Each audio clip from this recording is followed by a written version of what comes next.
तो कैसे हैं सब। आज हम लोग जिस नोटिफिकेशन के बारे में बात करने जा रहे हैं वो है सीआईएसएफ का जो फायरमैन कांस्टेबल का भी निकला हुआ है, उसके बारे में बात करेंगे।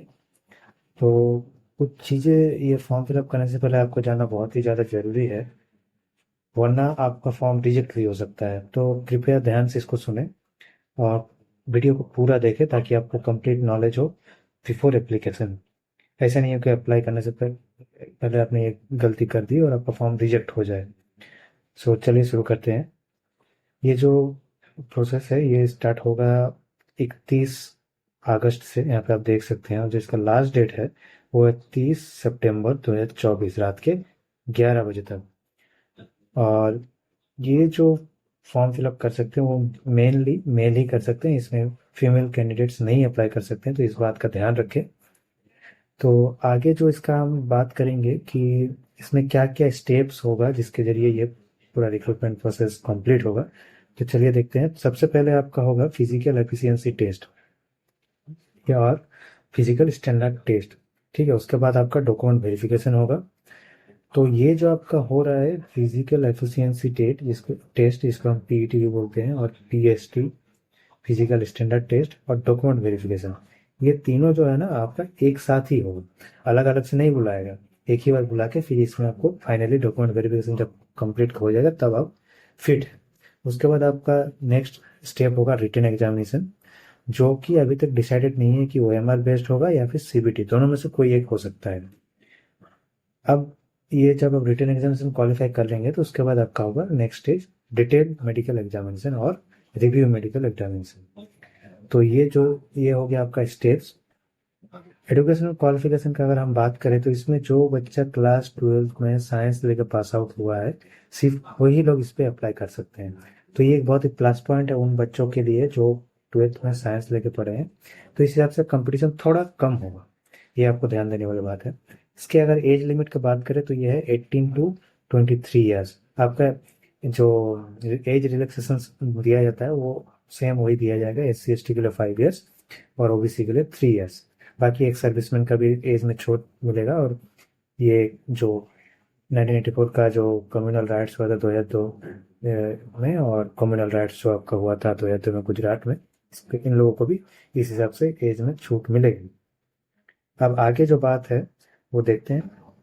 ये जो एक बहुत ही इम्पोर्टेंट पॉइंट है, इसको आप कृपया ध्यान से सुने। आपका जो फोटो अपलोड करने का वो कहा जा रहा है, उसमें आपका जो फोटो होगा वो 3 महीने से ज़्यादा पुराना नहीं होना चाहिए, इस बात को ध्यान दें आप।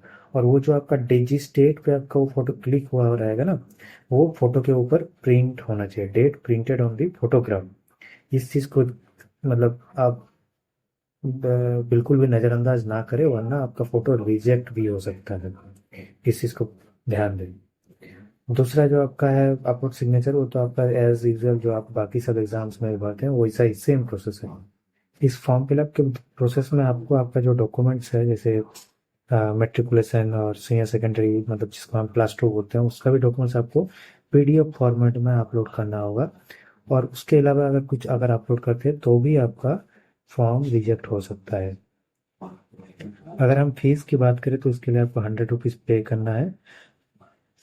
और बाकी जैसे मान लीजिए आपका, इसको आप ऑनलाइन ही पेमेंट कर सकते हैं, या फिर आप ये नेट बैंकिंग के थ्रू या डेबिट कार्ड क्रेडिट कार्ड के थ्रू, या फिर एसबीआई चालान के थ्रू भी आप एसबीआई का जो ब्रांचेस है वहाँ से भी आप कर सकते हैं इसको। और ये पेमेंट का जो लास्ट टाइम होगा वो होगा 30, यानी कि जो फॉर्म फिलअप का लास्ट टाइम है वही होगा। जो बच्चा ऑफलाइन पेमेंट कर रहेगा, ये जो एसबीआई के चालान के थ्रू करेंगे उनके लिए 2 तारीख तक का लास्ट डेट है। ठीक है, लेकिन वो जो आपका चालान जनरेट होना है वो 30/9, यानी कि जो लास्ट डेट है उस टाइमिंग से पहले, उस टाइम तक का ही होना, उसके बाद का नहीं होगा आपका जनरेट। और जो आपका पेमेंट का लास्ट डेट होगा वो है 2 तारीख, 2 सितंबर, सॉरी 2 अक्टूबर। जब आप फाइनल इसको सबमिट कर दे रहे हैं, आपका फाइनल डेट खत्म हो रहा है 30 सितंबर को। ठीक है, तो उसके बाद आपको करेक्शन विंडो, आपका जो window for application form correction, ठीक है, ये आपका एक्टिवेट होगा 10 अक्टूबर से 12 अक्टूबर रात के 11 बजे तक। या अगर आपने मान लीजिए कुछ बेसिक चीज़ें आपने गलती कर दी हैं तो वो आपको करेक्ट करने का एक ऑप्शन दिया जाएगा। वो है आपका अवेलेबल रहेगा 10 अक्टूबर से 12 अक्टूबर तक के लिए। और वो वन टाइम ही आपको हम्म, कर सकते हैं, ऐसा नहीं कि आप बार बार करेक्ट कर सकते हैं। ठीक है। और इसके लिए एक करेक्शन चार्जेस आपसे चार्ज किया जाएगा, वो है 200 रुपीज़ एक फॉर्म के। ठीक है। तो फ्रेंड्स, इसमें जो फिजिकल एफिशिएंसी टेस्ट जो पहला स्टेप होगा और पीएसटी जो फिजिकल स्टैंडर्ड टेस्ट, ये तो आपका जो पहला स्टेज होगा उसमें आपको 5 किलोमीटर का रनिंग है 24 मिनट की। वही जो एसएससी जीडी में जो रनिंग होता है सेम वही रनिंग आपको यहाँ पे भी दिखेगा।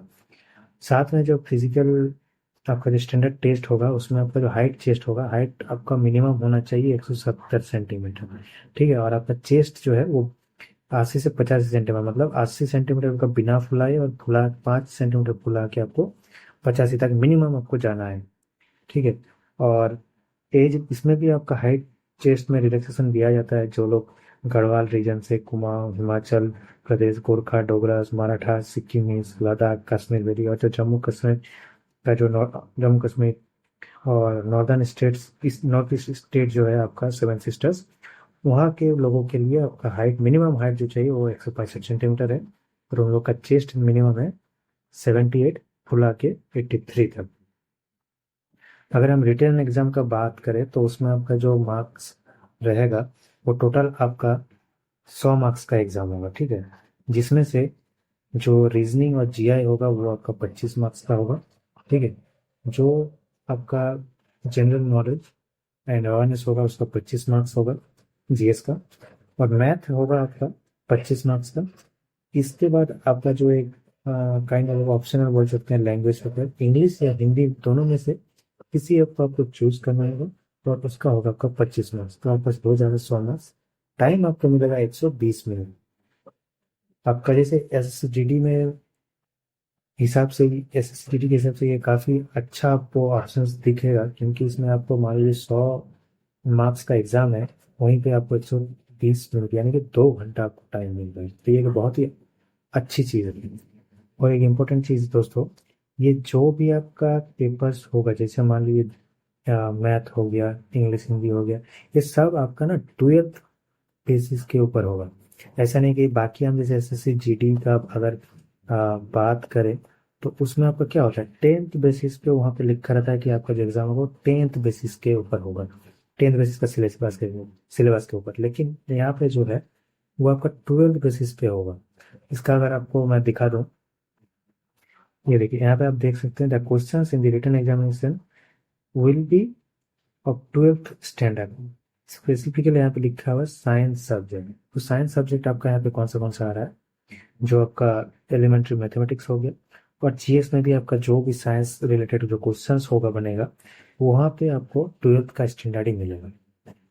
तो दोस्तों फाइनली जब आपका सिलेक्शन होगा ना, जब मान लीजिए आपका पीएस पीटी पीएसटी डीवी सब हो गया, देन रिटन एग्जामिनेशन भी हो गया, मेडिकल एग्जामिनेशन भी हो गया, तो एट द एंड जो आपका फाइनल सिलेक्शन बनेगा ना, वो आपका जो रिटन टेस्ट है उसके ऊपर जो मार्क्स आएगा उसके ऊपर ही फाइनल मेरिट लिस्ट बनेगा।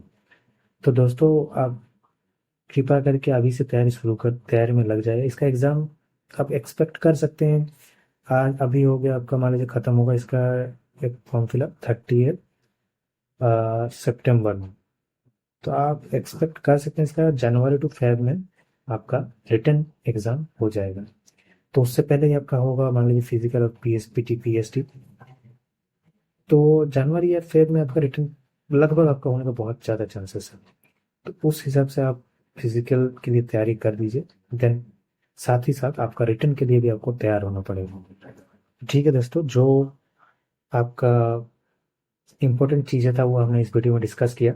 आगे आपको अगर और कोई भी इंफॉर्मेशन चाहिए होगा इस रिक्रूटमेंट से रिलेटेड तो हमें कमेंट में बताइए, हम उसके ऊपर एक नई वीडियो लेके आएंगे। इसमें बाकी जो आपका इसका वैकेंसी रिलेटेड जो है, कहाँ कौन सा स्टेट पे कितना है, वो हमने नहीं दिखाया क्योंकि वीडियो ऑलरेडी बहुत ज़्यादा लंबा हो चुका है 9-10 मिनट का। तो अगर आपको उस सब के बारे में भी जानकारी चाहिए या कोई भी अदर इस रिलेटेड कोई भी जानकारी चाहिए होगा तो कृपया हमें कमेंट बॉक्स में बताएं। हमारी टीम इस पे रिसर्च करके आपको ज़रूर बताएगी और ऑथेंटिक रिपोर्ट आपको देगी। Thank you.